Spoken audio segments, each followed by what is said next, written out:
ए, अब शांत रहिए, सुनिए। ए, चुप रहो भाई। आज देखो तुम लोगों के सामने एगो सवाल आ गया है। एक सुनिए, अनंत लंबाई का एक तार है, घुमा करके यहाँ से एक देखा जाए तो यू आकार के इस तार को मोड़ा गया है, ठीक ना। और सुनिएगा ध्यान से, इसमें आई एम्पियर की धारा प्रवाहित कराई जा रही है। ये धारा घूम करके पूरे वायर में जा रहा है।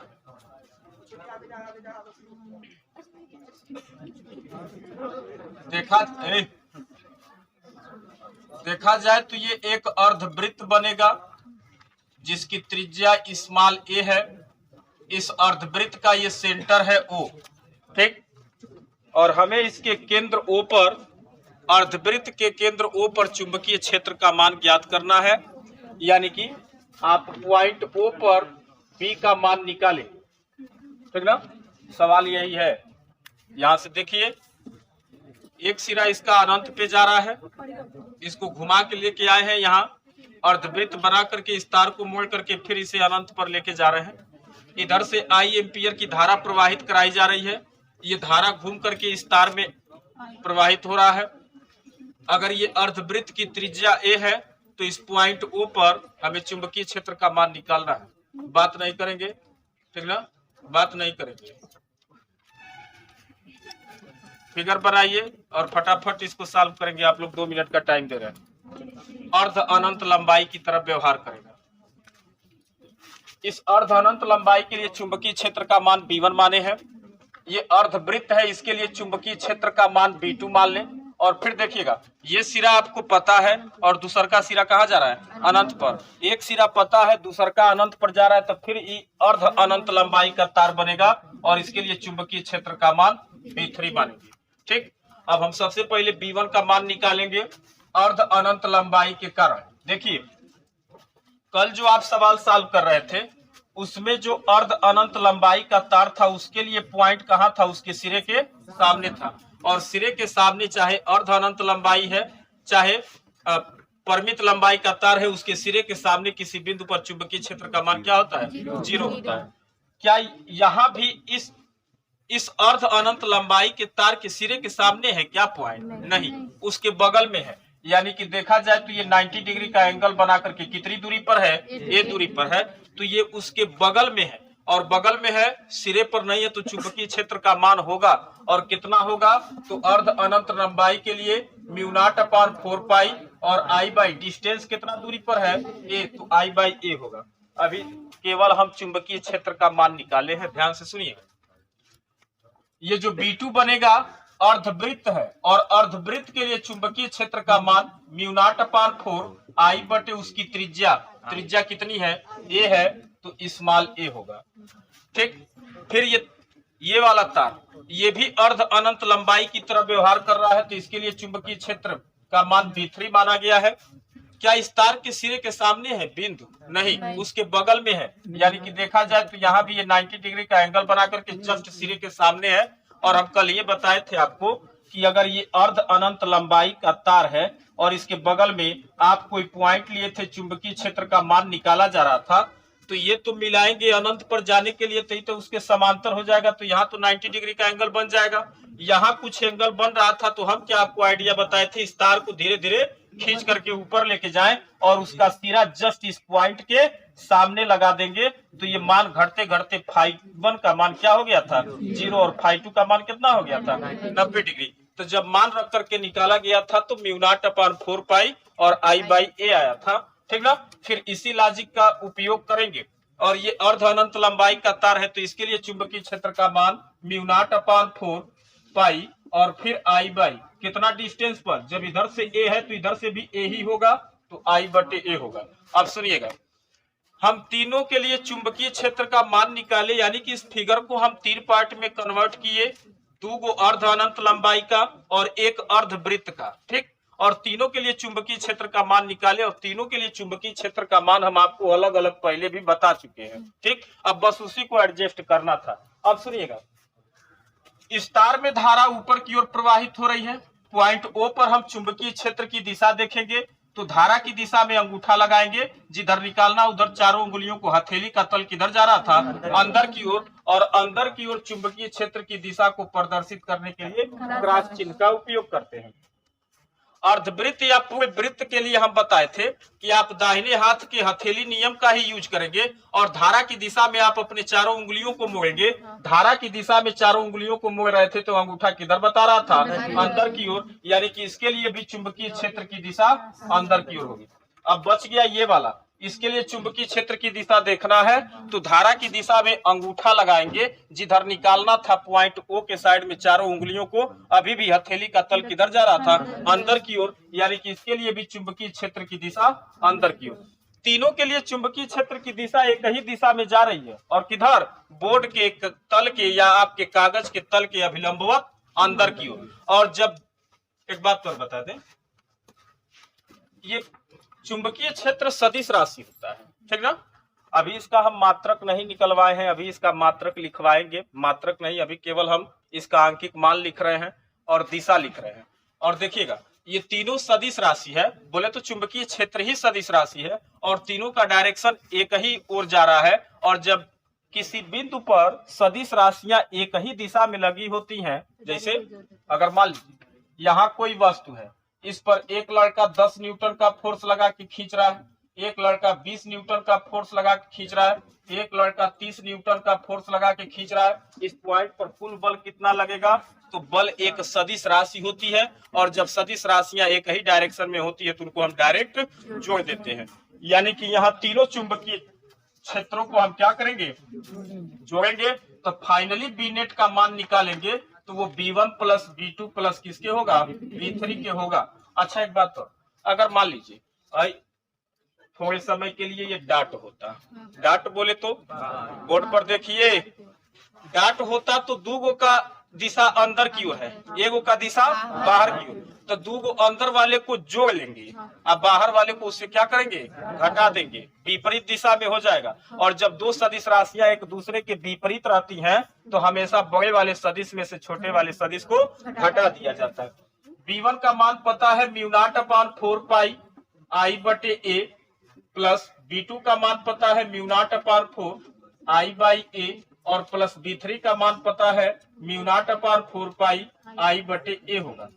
इसमें μ0/4 और I बटे A कॉमन निकलेगा, I बटे A बाहर चला गया, μ0/4 चला गया, बचेगा 1/पाई, प्लस ये तो पूरा बाहर निकल गया है 1, और प्लस फिर यहाँ 1/पाई। देखिएगा μ0/4 I बटे A, ये 1/पाई प्लस 1/पाई, 1/पाई प्लस 1/पाई जोड़ेंगे तो जब एलसीएम बराबर है तो पाई होगा, ऊपर वाले को डायरेक्ट जोड़ देंगे तो 2 हो जाएगा। तो इसको दोनों को मिला के 2 क्या लिख सकते हैं, पाई, और प्लस का क्या था 1। अब क्रॉस गुणा कर देंगे तो μ0/4 I बटे A और 2 प्लस पाई डिवाइड बाई क्या हो जाएगा, पाई। नेट दिशा किधर होगी, जब सबकी दिशा अंदर की ओर थी तो जो नेट चुंबकीय क्षेत्र निकाले हैं उसकी भी दिशा किधर होगी, अंदर की ओर होगी। यही फाइनली सॉल्यूशन है इसका। अगर हम B1 का मान निकालेंगे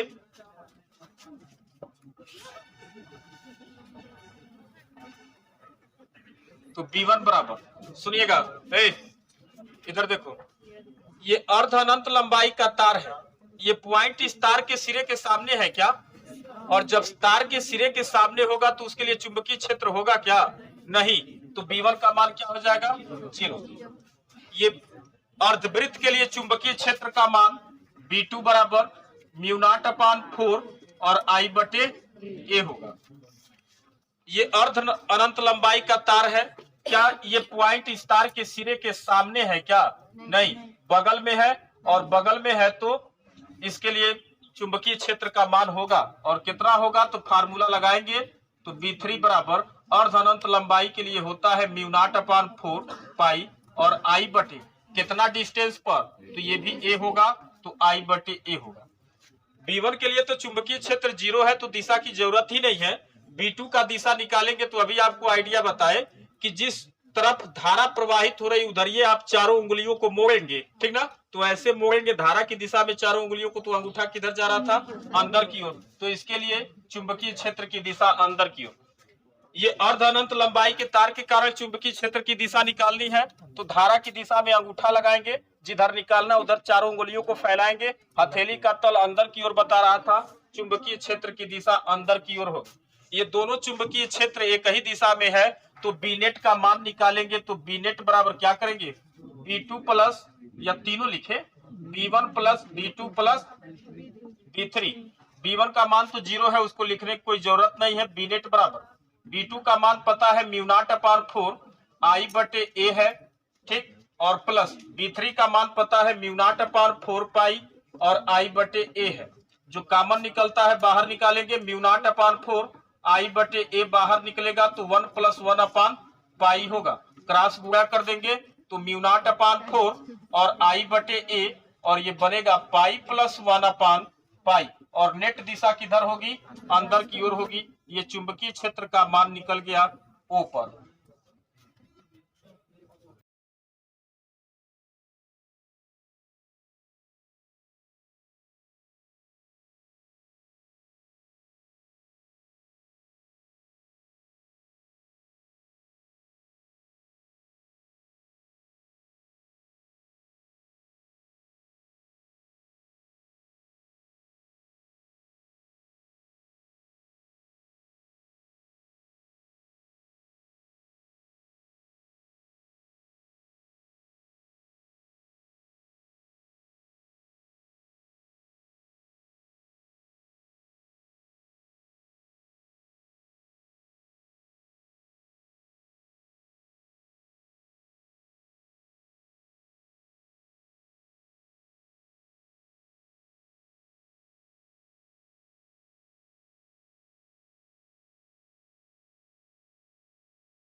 ठीक, अब आपको क्या करना है,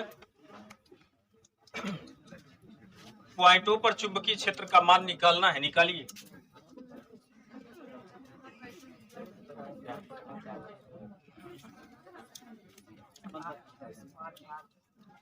तार की लंबाई, बीच में ये तार जो बना हुआ है, इसकी लंबाई दोनों साइड से स्मॉल l है।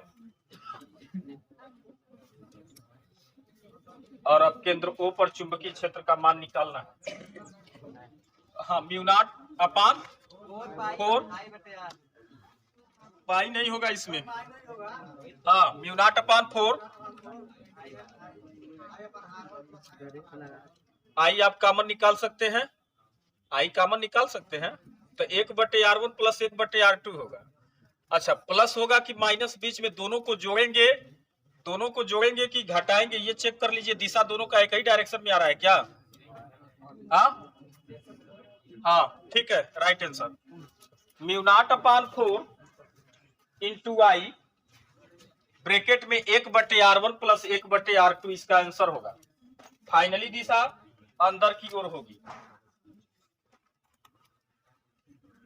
कितने लोगों का आ गया?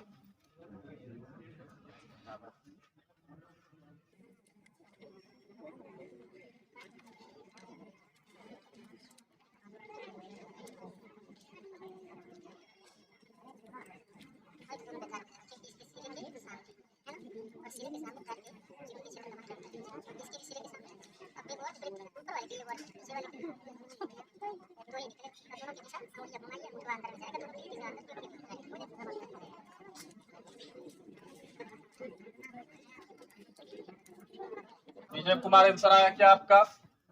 इस सवाल का आंसर आया विजय? क्या कर रहे हैं?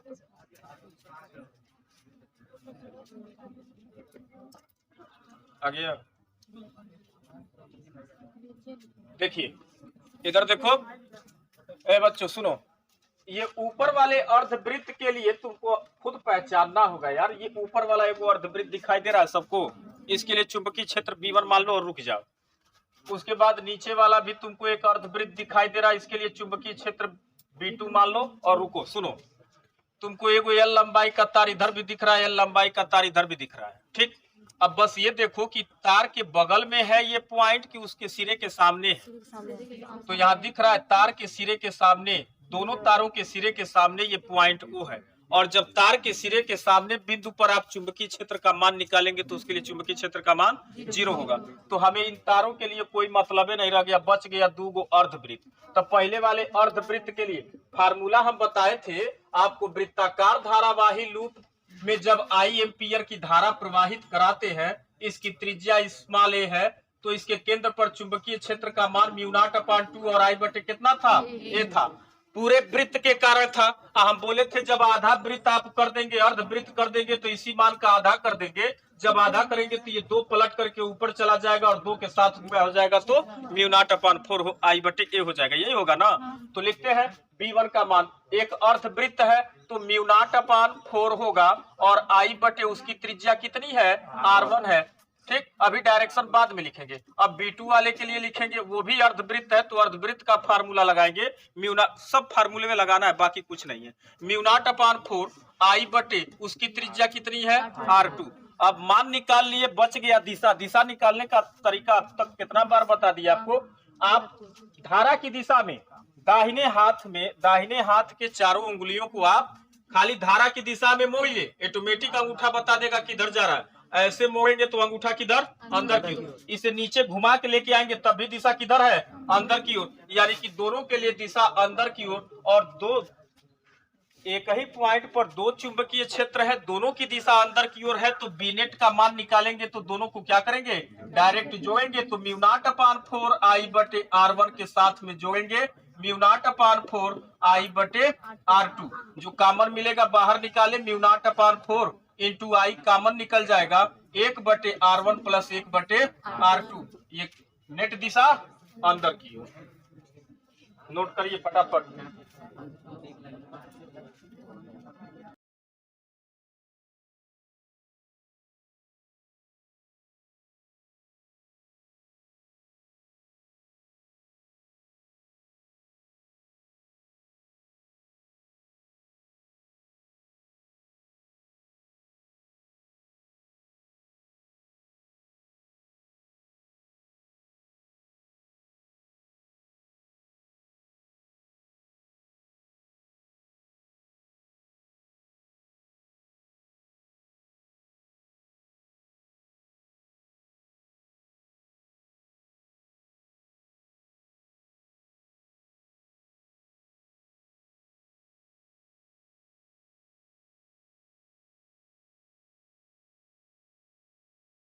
ये मान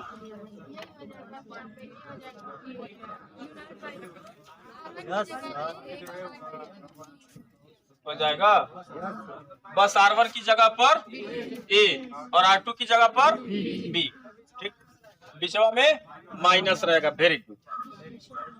और दिशा अंदर की ओर कंफर्म कर लेंगे आप लोग, दिशा अंदर की ओर कंफर्म कर लेंगे।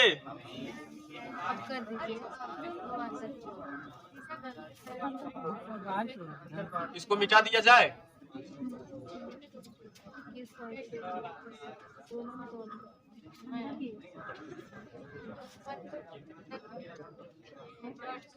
सुनिए, कोई लिखेगा नहीं, कोई लिखेगा नहीं, बोर्ड पर देखिए।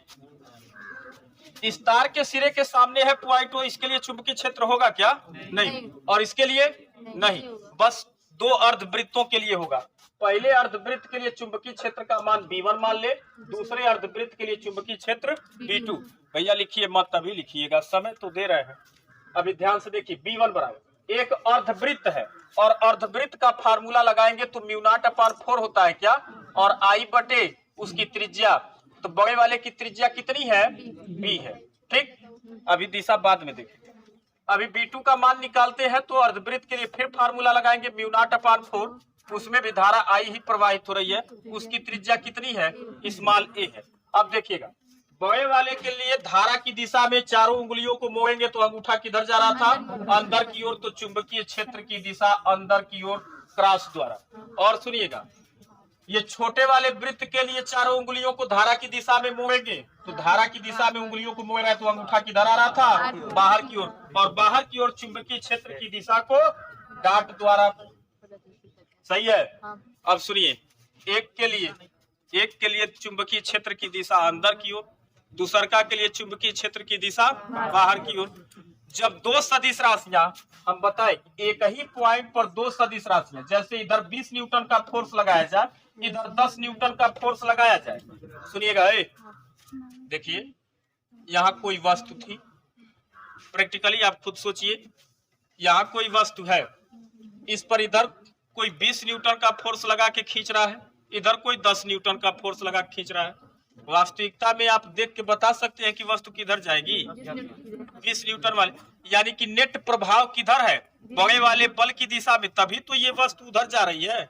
अब यहाँ दोनों बल एक दूसरे के विपरीत है, बल सदिश राशि होती है, या कोई भी सदिश राशि जब एक ही बिंदु पर विपरीत दिशा में होता है तो हमेशा बड़े वाले में से छोटे वाले को क्या करते हैं, घटाते हैं। यहाँ दोनों विपरीत दिशा में, एक की दिशा अंदर की ओर, दूसर का दिशा बाहर की ओर, कौन बड़ा है कौन छोटा है कैसे पता करेंगे, तो पता वो भी हो जाएगा। सुनिएगा, μ0/4 दोनों में था, आई भी दोनों में है, फर्क क्या है कि इसके मान में b से भाग किया गया है और इसके मान में b का मान फिगर देख के पता चल रहा है कि ये से क्या होगा, बड़ा होगा, और बड़ी संख्या से जब भाग करते हैं तो मान छोटा होता है, और जब छोटी संख्या से भाग करते हैं तो मान क्या हो जाता है, बड़ा। जैसे अगर मान लीजिए 8 है, छोटी संख्या 2 से भाग करेंगे तो कितना आएगा, 4, और यही 8 है, इससे बड़ी संख्या यानी कि 4 से भाग करेंगे तो मान कितना आएगा, 2।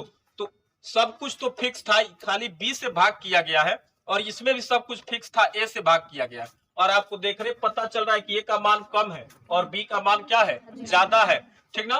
तो छोटी संख्या से भाग करेंगे तो मान ज्यादा, और बड़ी संख्या से भाग करेंगे तो मान कम, यानी कि कौन चुंबकीय क्षेत्र बड़ा होगा, ए वाला, स्मॉल ए वाला, यानी कि B2 ग्रेटर देन क्या होगा, B1। अब क्या करेंगे, बी नेट का मान निकालेंगे तो आप बड़े वाले सदिश में से छोटे वाले सदिश को घटाएंगे। B2 का मान पता है μ0/4 I/A, माइनस B1 का मान μ0/4 और I/, क्या है, B। जो पार्ट कॉमन है बाहर निकालेंगे, μ0/4 इंटू I बाहर निकलेगा 1/A माइनस 1/B, या μ0/4 इंटू I और क्रॉस गुणा करेंगे तो B माइनस A/AB होगा, ठीक ना। वो AB को बाहर निकाल देंगे तो I/AB, और यहाँ ब्रैकेट में B माइनस A। नेट दिशा किधर होगी, बड़े वाले सदिश की ओर, बड़ा वाला सदिश B2 था, दिशा किधर थी, बाहर, तो फाइनली B नेट की भी दिशा किधर होगी, बाहर की ओर होगी। ये होगा इसका आंसर।